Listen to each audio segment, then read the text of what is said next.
Hello. Just a minute here. There we go. Alrighty. Don't be fooled by the movie posters. This presentation is, in fact, about art. But I will say that all four of these movies right here have something in common. One is they portray a moment in history, but they often take liberties with them. They are littered with inaccuracies, but they serve a purpose. And the same can be said for inaccuracies in historical artworks.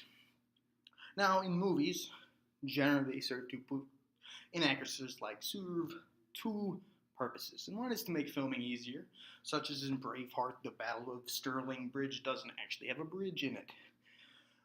Or it's to make it more entertaining. 10,000 BC, 300, and The Gladiator are both, they both take liberties for entertainment purposes. 300, I mean, come on, they didn't have giant elephants in the Battle of Thermopylae. No, so there might have been 300 Spartans, but there was a lot more Greeks there than just the Spartans. And Gladiator, well, it's Gladiator. There was no death match between the emperor and one of his generals, turned slave, turned rebel leader. That never happened. But with art,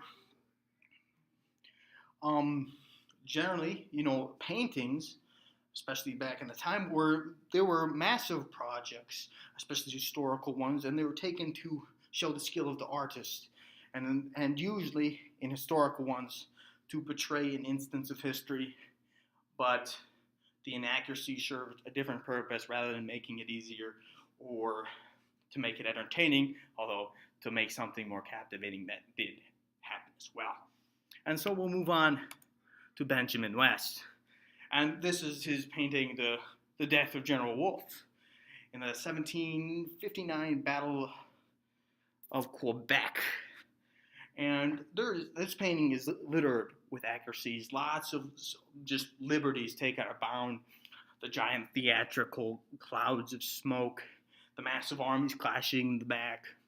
And most of all, a lot of the characters in this portrayal weren't even there. In fact, for the most part, the only one that was actually there was the one holding the flag.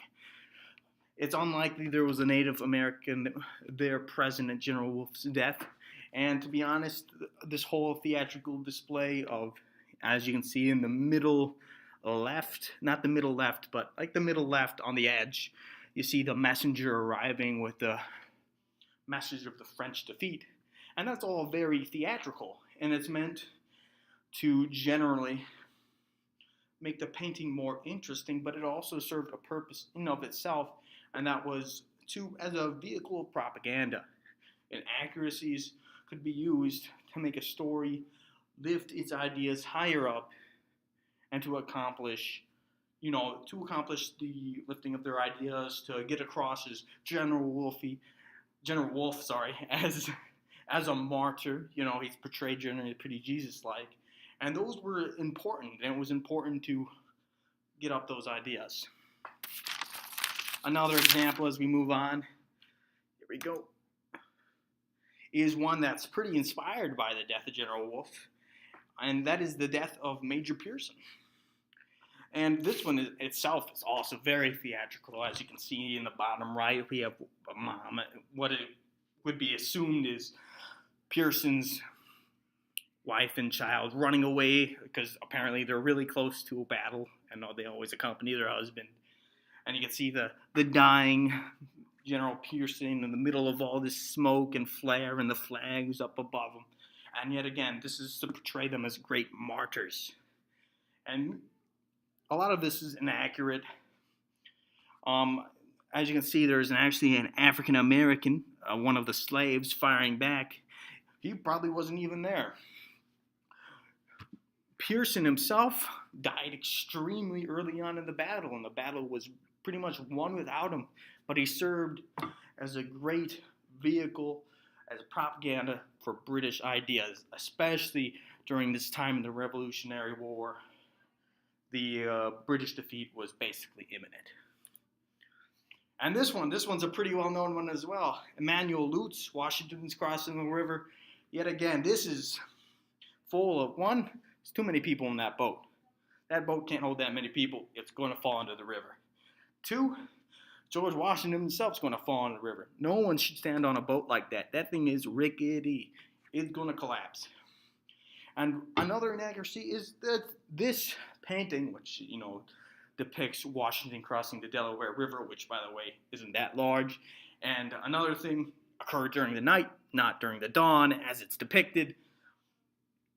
That's full of inaccuracies. But yet again, it serves a very important purpose.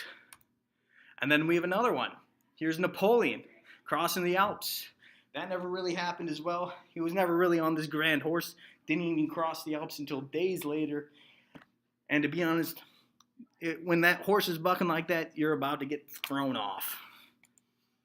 So, yet again, it all comes back to the purpose of historical inaccuracies and artistic liberties.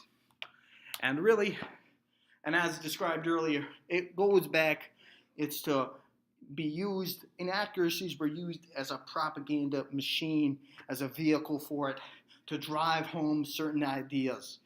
And yet again, General Wolfe or Major Pearson as martyrs for Britain, the British Empire against, revolutions, used to, and in general, especially the death of Major Pearson being fairly popular painting at its time, was to, raise up British.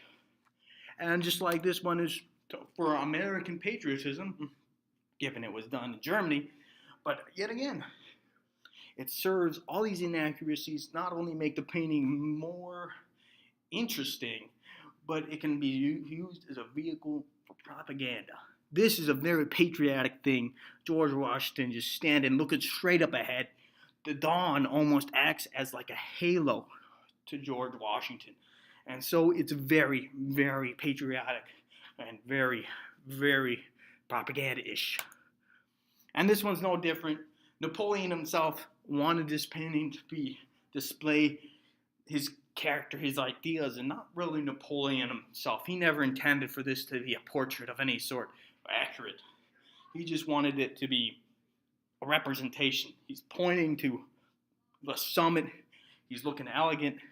It's just very elegant, but cross days later on a donkey, far less elegant.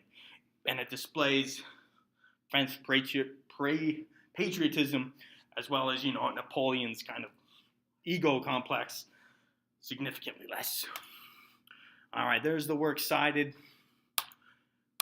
And I leave you with this fantastic, very entertaining of mammoths building the